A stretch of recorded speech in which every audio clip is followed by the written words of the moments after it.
এখন আসি, সেটা হলো যে স্ক্রিন টাইম। দেখো, তোমার ঘুম যদি কারো সারাদিন ঘুম ঘুম লাগে, আমি আবারও বলবো তোমার লাইফের 90% প্রবলেমের জন্য দায়ী হলো শুধুমাত্র তোমার ফোনটা, শুধুমাত্র তোমার ফোনটা। তুমি যখন ঘুম ঘুম লাগতেছে, তুমি ফোন চালায় চালায় এত বেশি পরিমাণে মানে উদ্দীপনায় অভ্যস্ত, যখন এই ফোনটা থাকতেছে না তখন তোমার কাছে বইটা বোরিং লাগে, ঠিক আছে? এই জন্য তোমার বইয়ে তখন ঘুম ঘুম লাগে। আবার তুমি রাতের বেলা এত বেশি জাগে থাকো যে তোমার দিনের বেলা রাতের বেলা ঘুমটা হয় না, তো বডি চায় দিনের বেলা ঘুমটা ফিল আপ করবে, এই জন্য তোমার সারাদিন ঘুম ঘুম লাগে। এখন তোমার যদি বডি থাকে উইক, তোমার বডিতে প্রতিদিন ধ্বংস হয়, এই ধ্বংস ফিল আপ তো করতে চাইবে, তুমি 10 কাপ কফি মারো, তোমার তো ঘুম ধরবেই ভাই। তো সেক্ষেত্রে স্ক্রিন টাইমটা কমাও, রাতের বেলা ফোনটা কম চালাও, একটা সার্টেন টাইমের পরে ফোন রাখে দাও, নাহলে দেখবা আজীবন যা করো, ডাক্তার দেখা, ওষুধ খাও, যা করো, ঘুম কোনোদিন ঠিক হবে না।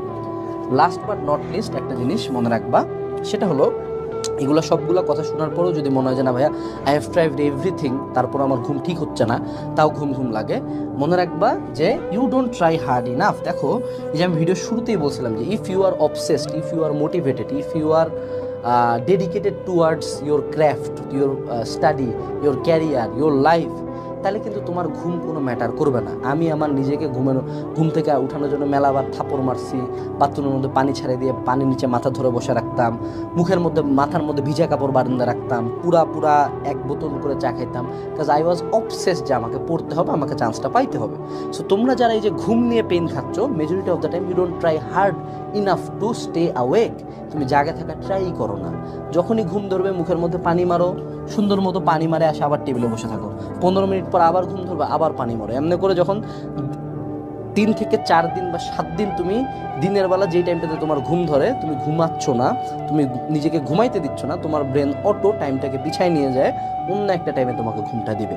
সো যদি এই ভিডিওর কোনো বিষয়ে তোমার মধ্যে কাজ না করে, পারলে আয়নার মধ্যে যায় নিজেকে ফাটফুট করে 2-3টা থাপড় দেওয়া যখনই ঘুম ধরবে। তোমরা অনেকের দেখছি নাটক, আমি অনেকের নাটক দেখছি, কিছু মানুষ পোলাপান আমার চিনি তো, আমার কাজিন মাজিন, যারা দিন ঘুমাচ্ছে, আরে বেটা কিছুই করে না, সারাদিন কোনো প্রোডাক্টিভ কাজও করে না, এমন হয়েছে না খুব পড়াশোনা করে বা খুব খেলাধুলা করে, এগুলো কিছু করে না, তাও দেখি সারাদিন ঘুমায়। তো ওদের আসলে কোনো এইসব কোনো ট্যাকটিস দরকার, ওদের দরকার হলো চাউয়া ফাটা থাপড় একটা, ঠিক আছে, দিয়ে পড়বি, চুপচাপ বসে পড়বি, কোনো কথা নেই। যখন তুমি নিজে ফোর্স করবা নিজেকে প্রেশার দিবা, ব্রেনকে প্রেশার দিবা, মনে রাখবো তোমার বডি কি হয়েছে, আবারও বডি হলো এমন জিনিস, যা করবো ওই সব সয়ে যাবে, ঠিক আছে? রিক্সাওয়ালাদেরকে দেখবা না সারাদিন রিক্সা চালায়, কি খায় রিক্সা চালায়? কি চিকেন প্রোটিন খায় নাকি? চিকেন ব্রেস্ট আর সটেড ভেজিটেবলস খায় না, কিন্তু রিক্সা চালাচ্ছে তো, তাই না? 2টা বিস্কুট আর চা খাই রিক্সা চালাচ্ছে। ওই একটা রিক্সা তুমি চালাতে যাও, তোমার পা পরের দিন নড়বে না। সো তোমার বডি তোমাকে সহাইতে হবে, একটু ফোর্স করবা, একটু প্রেশার দিবা, একটু স্ট্রং হবা, একটু পানি মারবা, একটু চা খাবা। ঘুমাবো না মানে ঘুমাবো না। তোমার ব্রেন যদি, তোমার ডেডিকেশন বা তোমার ডিসিশন যদি ফাইনাল হয়, ব্রেন অটো ঘুম থেকে তোমাকে শোনায় নিয়ে আসবে। কিন্তু তার মানে এই না যে তুমি ঘুমাবা না কমপ্লিটলি, ঘুমানোর টাইমটা জাস্ট চেঞ্জ করে দিবে, ঠিক আছে?